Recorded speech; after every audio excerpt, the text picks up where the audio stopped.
अब इस वीडियो में हम देखेंगे कि इन सभी ऑप्शंस का यूज़ करके हम किस तरह से अपनी प्रेजेंटेशन को कस्टमाइज कर सकते हैं। तो यहाँ पर आप देख सकते हैं क्लिक टू ऐड टाइटल और सबटाइटल। तो चलिए एग्जांपल के लिए यहाँ टाइटल और सबटाइटल ऐड कर देते हैं। ये मेरा यहाँ सैंपल टाइटल और सबटाइटल मैंने डाल दिया है। अब अगर मैं होम टैब की बात करूँ तो यहाँ पर सबसे पहला ऑप्शन है क्लिपबोर्ड का, जो आपने अगर कुछ कॉपी किया है तो आप उसे यहाँ पेस्ट कर सकते हैं, या आप डायरेक्ट कंट्रोल और वी से भी पेस्ट कर सकते हैं। फिर यहाँ हमें बाकी कट, कॉपी और पेस्ट के ऑप्शन मिल जाते हैं। फिर हमारे पास स्लाइड का ऑप्शन मिलता है, तो यहाँ से आप नई स्लाइड ऐड कर सकते हैं, रीसेट कर सकते हैं या लेआउट चेंज कर सकते हैं। अभी हमारी लेआउट ऐसी है, अगर आप टाइटल चाहते हैं ऊपर आए तो आप इसे टॉप पर कर सकते हैं, या आप इसे अपने हिसाब से चेंज कर सकते हैं। अगर मैं इस पर क्लिक करता हूँ तो हमारा टाइटल कुछ इस तरह से दिखेगा। अभी मैं इसे पहले जैसा रहने देता हूँ। फिर हमारे पास फॉन्ट है।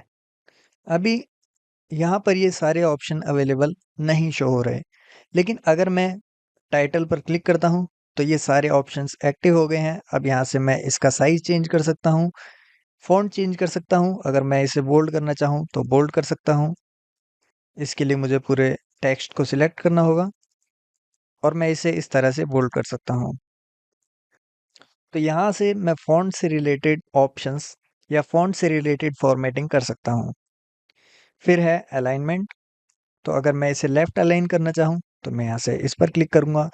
Centre align, right align. अगर मैं इसे पॉइंट में चेंज करना चाहता हूँ तो ये पॉइंट में आ जाएगा।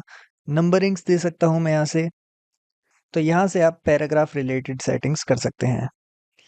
अगर मैं शेप ऐड करना चाहूँ तो मैं यहाँ से इसे कर सकता हूँ। मान लीजिए अगर मैं ट्रायंगल सिलेक्ट करता हूँ तो मैं यहाँ ट्रायंगल इंसर्ट कर सकता हूँ। फिर आता है अरेंज। तो अगर मेरे पास यहाँ मल्टीपल चीज़ें हैं तो मैं इन्हें अरेंज करके आगे या पीछे कर सकता हूँ। तो ये चीज़ हम बाद में भी देखेंगे। फिर हमारे पास shape fill, shape effect, outline जैसे ऑप्शंस हैं। और अगर मैं यहाँ लास्ट में आता हूँ तो मुझे डिज़ाइनर ऑप्शन देखने को मिलता है। अब अगर मैं इस पर क्लिक करता हूँ तो ये हमें खुद से डिज़ाइन सजेस्ट करेगा। तो आप यहाँ देख सकते हैं कि मेरे पास यहाँ काफ़ी सारे डिज़ाइंस आ गए हैं। तो अगर आपको इनमें से कोई डिज़ाइन अच्छा लगता है तो आप उसे अपनी प्रेजेंटेशन के लिए यूज़ कर सकते हैं, वरना आप यहाँ सी मोर डिज़ाइन पर क्लिक करके और डिज़ाइंस देख सकते हैं। तो अगर मैं इस पर क्लिक करता हूँ तो आप यहाँ देख सकते हैं कि ये डिज़ाइन सिलेक्ट हो गया है। और अगर मैं इस पर क्लिक करता हूँ तो आप ये देख सकते हैं कि हमारे पास ये डिज़ाइन आ गया है। लेकिन आपको हर एक स्लाइड के लिए डिज़ाइन सिलेक्ट करना पड़ेगा।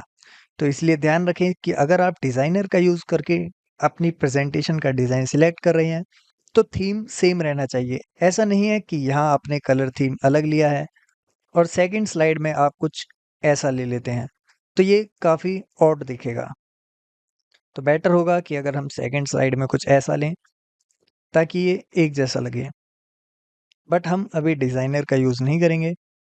फिर हमारे पास है इंसर्ट टैब। इसका यूज़ करके आप चीज़ें इंसर्ट कर सकते हैं, जैसे इमेजेस, फोटोज़, टेबल्स, शेप्स या लिंक्स, कमेंट्स, टेक्स्ट, सिंबल्स और मीडिया। फिर हमारे पास ड्रॉ है। इसका यूज़ करके आप स्क्रीन पर कुछ ड्रॉ कर सकते हैं। फिर हमारे पास है डिज़ाइन। अब अगर आप डिज़ाइनर का यूज़ नहीं करना चाहते और आप पावर पॉइंट की ही किसी टेम्पलेट का यूज़ करना चाहते हैं तो यहाँ से आप टेम्पलेट सिलेक्ट कर सकते हैं। तो अगर मैं इसे सिलेक्ट करता हूँ तो आप यहाँ देख सकते हैं कि हमें कुछ इस तरह का डिज़ाइन देखने को मिलता है। तो आप अपने हिसाब से डिज़ाइन सिलेक्ट कर सकते हैं। और अगर मैं इस बटन पर क्लिक करता हूँ तो आप यहाँ देख सकते हैं कि मेरे पास काफ़ी सारे थीम्स आ गए हैं। आपको जो इनमें से सही लगता है आप वो थीम सिलेक्ट कर सकते हैं। फिर हमारे पास ट्रांजिशंस हैं, जिसका यूज़ करके आप स्लाइड में ट्रांजिशंस ऐड कर सकते हैं।